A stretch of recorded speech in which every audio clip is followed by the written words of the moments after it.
Hello students. आज अपन जो अपना ई 302 सब्जेक्ट है यूटिलाइजेशन ऑफ इलेक्ट्रिकल पावर, तो उसका जो फर्स्ट चैप्टर है तो उसमें एक टॉपिक है अपना सिलेक्शन ऑफ इलेक्ट्रिक मोटर। कि जो आपकी इलेक्ट्रिक मोटर है किसी पर्टिकुलर एप्लीकेशन के लिए आप उसका चयन है जो किन बातों का ध्यान रखते हुए उसका चयन करेंगे, तो उन सभी फैक्टर्स को अपन यहाँ पर डिस्कस करेंगे। तो following factors should be considered while selecting A drive for particular application. ठीक है, तो किसी भी पर्टिकुलर एप्लीकेशन के लिए जो भी अपन मोटर यहाँ पर सेलेक्ट करेंगे, तो उस मोटर को सेलेक्ट करने के लिए अपन को किन किन फैक्टर्स का यहाँ पर ध्यान रखना है, उनको कंसिडर करना है, वो अपन यहाँ पर डिस्कस करेंगे। तो फर्स्ट है आपका नेचर ऑफ इलेक्ट्रिक सप्लाई। मतलब आपके पास जो इलेक्ट्रिक सप्लाई है वो एसी या डीसी उपलब्ध है, उसके आधार पर आप यहाँ पर क्या करेंगे, मोटर का सिलेक्शन डिपेंड करता है, निर्भर करता है। यदि आपके पास एसी पावर सप्लाई अवेलेबल है तो आप एसी मोटर का वहाँ पर चयन करेंगे। इसी प्रकार यदि आपके पास डीसी पावर सप्लाई अवेलेबल है तो फिर आप डीसी मोटर का वहाँ पर सिलेक्शन करेंगे। इसके बाद सेकंड है आपका नेचर ऑफ इलेक्ट्रिक ड्राइव्स। कि आपके जो इलेक्ट्रिक ड्राइव्स है उसका नेचर किस प्रकार का है। नेचर इन द सेंस कि वो जो आपका ड्राइव है वो ग्रुप ड्राइव है, इंडिविजुअल ड्राइव है या मल्टी मोटर ड्राइव है। तो कौन सा प्रकार का वहाँ पर आपका ड्राइव यूज किया जा रहा है उस पर्टिकुलर एप्लीकेशन में, उसके आधार पर भी आपका यहाँ पर इलेक्ट्रिक मोटर का सिलेक्शन डिपेंड करता है। इसके बाद तीसरा है आपका नेचर ऑफ लोड।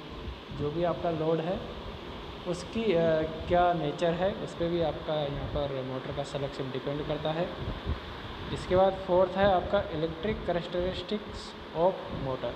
मतलब जो भी आपके मोटर है उसके विद्युतीय विलक्षण क्या क्या है। ठीक है, तो उसके अंदर अपन चार प्रकार के जो विलक्षण हैं वो देखते हैं मोटर के। जैसे कि पहला है आपका रनिंग कैरेक्टरिस्टिक्स और स्टार्टिंग, इसके बाद स्पीड कंट्रोल और फिर ब्रेकिंग। तो ये जो चारों प्रकार के जो विलक्षण हैं वो अपन यहाँ पर डिस्कस करेंगे।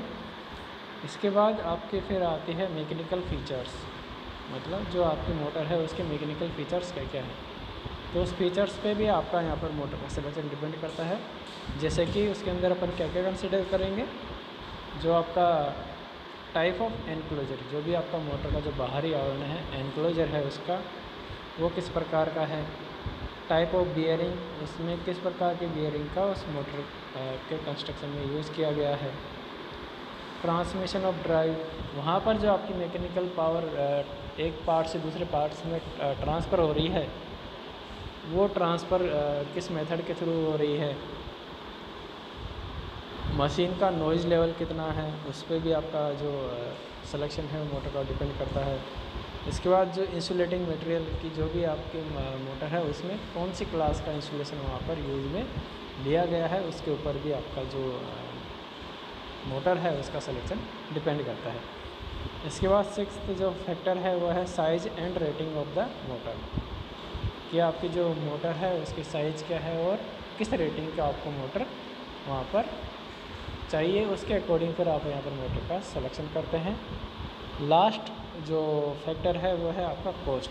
ठीक है, तो कॉस्ट में अपन दो प्रकार की कॉस्ट को यहाँ पर कंसिडर करते हैं, कैपिटल कॉस्ट और रनिंग कॉस्ट।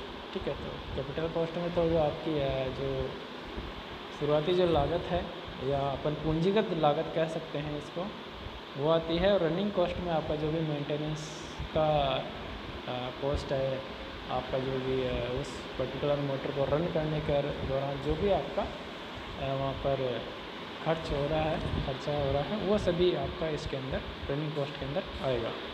ठीक है, तो वन बाय वन अपन इन सभी फैक्टर्स के बारे में यहाँ पर पढ़ेंगे।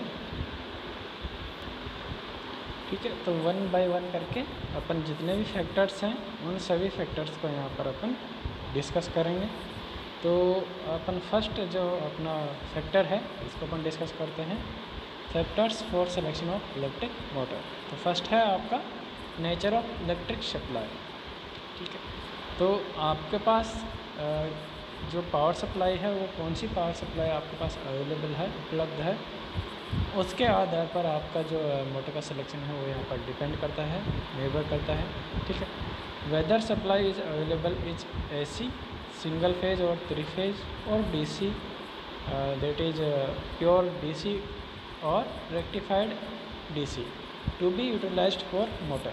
ठीक है, तो यहाँ पर आप क्या करेंगे कि जो भी आपके पास पावर सप्लाई अवेलेबल है, जैसे कि अगर अपन माने अपने पास AC पावर सप्लाई अवेलेबल है और वो AC पावर सप्लाई के अंदर भी अपने पास single phase AC power supply available है, तो अपन क्या कर सकते हैं, only single phase AC motor का सिलेक्शन ही वहाँ पर अपन कर सकते हैं। वहाँ पर अपन DC मोटर या जो आपकी 3 फेज AC मोटर्स हैं उनका अपन वहाँ पर उपयोग नहीं कर सकते। इसी प्रकार यदि आपके पास DC पावर सप्लाई अवेलेबल है तो आप AC मोटर को वहाँ पर आप यूज़ नहीं कर सकते, और अगर अपन यूज़ करते हैं तो फिर अपन को वहाँ पर एक इन्वर्टर लगाना पड़ेगा जो आपका जो DC सप्लाई है उसको AC पावर सप्लाई में वो कन्वर्ट कर देगा। ठीक है, तो जो भी आपका मोटर का सिलेक्शन है वो आपके पास AC या DC पावर सप्लाई अवेलेबल है उसके आधार पर वो पर मोटर का सिलेक्शन होता है। In case 3 phase AC motor supply is available, polyphase induction motor, squirrel cage induction motor for small rating and slip ring type for higher rating may be used provided this suits the requirement of the load। ठीक है, तो यदि अगर अपन पास 3 phase AC power supply available है तो अपन जो polyphase induction motor है उनका यूज़ अपन यहाँ पर कर सकते हैं। यदि अगर अपन को स्मॉल रेटिंग की मोटर चूज़ करनी है तो फिर अपन स्क्वायरल केज टाइप मोटर का यहाँ पर सेलेक्ट करेंगे। इसी प्रकार यदि अपन को हायर रेटिंग के लिए मोटर सेलेक्ट करनी है तो फिर अपन स्लिप रिंग टाइप जो इंडक्शन मोटर्स हैं आप उनको यहाँ पर सेलेक्ट करेंगे, बशर्ते जो आपकी मोटर है वो जो भी आपके लोड है उसकी रिक्वायरमेंट को फुलफ़िल करे। ठीक है, तो यदि अपने पास 3 फेज पावर सप्लाई है तो जो आपकी स्मॉल रेटिंग्स है उसके लिए अपन squirrel cage type induction motor select करेंगे, और यदि आपकी जो रेटिंग है वो मोटर की हायर रेटिंग की मोटर रिक्वायरमेंट है तो फिर आप वहाँ पर slip ring type induction motor का वहाँ पर आप यूज़ करेंगे। Use of single phase motor is limited to small loads only owing to their limited outputs. अब जो आपके सिंगल फेज मोटर्स हैं वो ओनली स्मॉल लोड्स के लिए ही यूज़ में ली जाती हैं, क्योंकि उनका जो आउटपुट है वो क्या होता है, लिमिटेड होता है। ठीक है, जो कि लिमिटेड उनका आउटपुट होता है, इसीलिए अपन को जो सिंगल फेज मोटर्स हैं उनको स्मॉल लोड्स के लिए यूज़ करते हैं। जैसे कि अपन अगर देखें तो आपका जो भी डोमेस्टिक जो पर्पजेज हैं या डोमेस्टिक एप्लीकेशन के लिए जो अपन मोटर्स यूज़ करते हैं वो सारी मोटर्स आपकी कौन सी होती है, सिंगल फेज मोटर्स होती हैं, क्योंकि वहाँ पर जो लोड होता है वो क्या होता है, आपका स्मॉल लोड होता है, इसीलिए अपन वहाँ पर सिंगल फेज मोटर का यूज़ करते हैं। DC motors are not use so widely as AC ones। ठीक है, प्रेजेंट की अगर अपन बात करें तो जो DC मोटर्स है उनका यूज़ आजकल उतना नहीं किया जाता, क्योंकि आपकी जो DC मोटर्स हैं उसके लिए आपको DC पावर सप्लाई की रिक्वायरमेंट होती है। साथ ही साथ जो DC पावर सप्लाई है वो अपन AC पावर सप्लाई को रेक्टिफायर के थ्रू रेक्टिफाई करके फिर अपन DC पावर सप्लाई यहाँ पर प्राप्त करते हैं। तो आपको यहाँ पर क्या है, एक एडिशनल इक्विपमेंट लगाना पड़ रहा है आपको DC पावर सप्लाई को प्राप्त करने के लिए। ठीक है, क्योंकि जो आपकी AC पावर सप्लाई है वो आसानी से आपको हर जगह पर उपलब्ध है, AC फॉर्म में आपको पावर सप्लाई उपलब्ध है, इसीलिए जो आप आजकल जो मोटर्स का यूज़ करते हो वो आपकी AC मोटर्स का यूज़ अपन करते हैं। साथ ही साथ जो आपकी DC मोटर्स की जो आपकी अभिलक्षण्स होते हैं वो सभी आप इंडक्शन AC मोटर्स के थ्रू भी आप उनको फुलफ़िल कर सकते हैं। इसीलिए जो आपकी AC मोटर्स है उनका सबसे ज़्यादा उपयोग किया जाता है। तो ये तो था आपका first factor, nature of electric supply. इसके बाद अपन बात करते हैं सेकंड, आपका है नेचर ऑफ इलेक्ट्रिक ड्राइव। ठीक है, तो जो आपका सेकंड फैक्टर है वो है आपका कि आप जो भी मोटर यहाँ पर सेलेक्ट करेंगे तो वो जो मोटर है वो आपका जो इलेक्ट्रिक ड्राइव उस पर्टिकुलर एप्लीकेशन में आप यूज़ में ले रहे हो उसके ऊपर वो डिपेंड करेगा। वो आपका जो ड्राइव है वो इंडिविजुअल ड्राइव भी हो सकता है, ग्रुप ड्राइव भी हो सकता है और मल्टी मोटर ड्राइव भी हो सकता है। तो इन तीनों में से आप कौन सा इलेक्ट्रिक ड्राइव वहाँ पर यूज कर रहे हो उसके अकॉर्डिंग पर आप वहाँ पर क्या करेंगे, मोटर को सेलेक्ट करेंगे। Whether motor is to drive individual drive, group drive और मल्टी मोटर ड्राइव।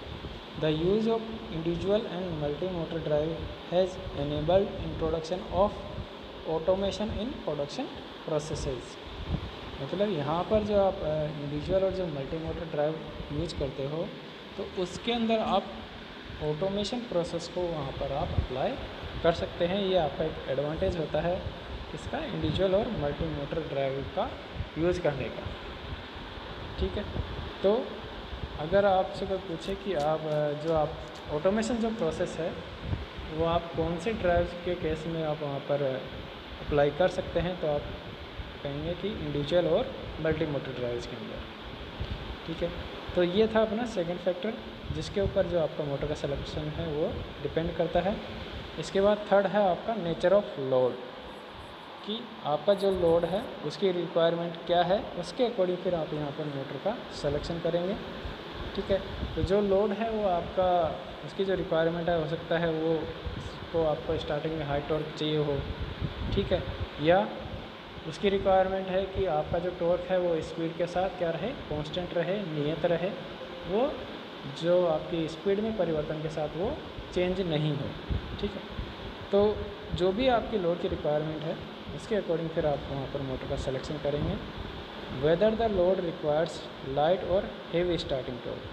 ठीक है, यदि आपका जो लोड है उसको अगर लाइट स्टार्टिंग टॉर्क चाहिए तो उसके अकॉर्डिंग फिर अपन जो भी मोटर्स का लाइट स्टार्टिंग टॉर्क होता है उसको अपन वहाँ पर सेलेक्ट करेंगे। इसी प्रकार यदि उसको हेवी स्टार्टिंग टॉर्क चाहिए तो जितनी भी हेवी स्टार्टिंग टॉर्क वाली मोटर्स हैं अपन उनका वहाँ पर सिलेक्शन करेंगे। Whether load torque increases with speed और रिमेन्स कांस्टेंट। ठीक है, इसी प्रकार यदि आपके लोड की रिक्वायरमेंट है कि आपका जो लोड टॉर्क है वह स्पीड के साथ कांस्टेंट रहे या बढ़े। ठीक है, तो उसके अकॉर्डिंग भी आपका यहाँ पर जो मोटर का सिलेक्शन है वो डिपेंड करता है। Whether load has heavy inertia which में रिक्वायर्ड लॉन्ग स्टार्टिंग टाइम। ठीक है, इसके बाद आपका है कि जो आपका लोड है उसका हेवी इनर्शिया है तो फिर उसके अकॉर्डिंग आप वहाँ पर मोटर का सिलेक्शन करेंगे। क्योंकि यदि आपका उसका इनर्शिया हेवी इनर्शिया है तो उसको जो स्टार्टिंग में जो मोटर का टाइम लगेगा या उसको स्टार्ट होने में जो टाइम लगेगा वो आपका यहाँ पर ज़्यादा होगा, तो उसके अकॉर्डिंग फिर अपन वहाँ पर मोटर का सिलेक्शन करेंगे। There are 2 types of load, those which provide active torque और those which provide passive torque. ठीक है, तो जो आपका लोड है वो जनरली 2 प्रकार का हो सकता है। एक लोड तो आपका क्या हो कि वो एक्टिव टॉर्क को प्रोवाइड करे और सेकंड आपका क्या हो, पैसिव लोड टॉर्क वो प्रोड्यूस करे। तो एक्टिव टॉर्क से आपका जनरली जो भी आपका ग्रेविटेशनल फोर्स है, गुरुत्वाकर्षण जो बल है उसके कारण जो आपका टॉर्क जनरेट होता है वो उसको अपन एक्टिव टॉर्क्स कहते हैं। और जो पैसिव टॉर्क होता है वो आपका ड्यू टू फ्रिक्शन या ड्यू टू शियर, मतलब जो भी आपके घर्षण बल है उसके कारण जो आपका यहाँ पर टॉर्क जनरेट हो रहा है उसको अपन पैसिव टॉर्क कहते हैं। ठीक है, तो इन टॉर्क्स के आधार पर अपन ने लोड्स को 2 कैटेगरी में यहाँ पर डिफाइन किया है। तो इस प्रकार अपन जो लोड है उसके आधार पर भी आपका यहाँ पर मोटर का सिलेक्शन डिपेंड करता है। इससे आगे का जो भी अपना अभिलक्षण है, फैक्टर्स हैं, वो अपन जो अपना नेक्स्ट सेशन है उसमें अपन यहाँ पर डिस्कस करेंगे।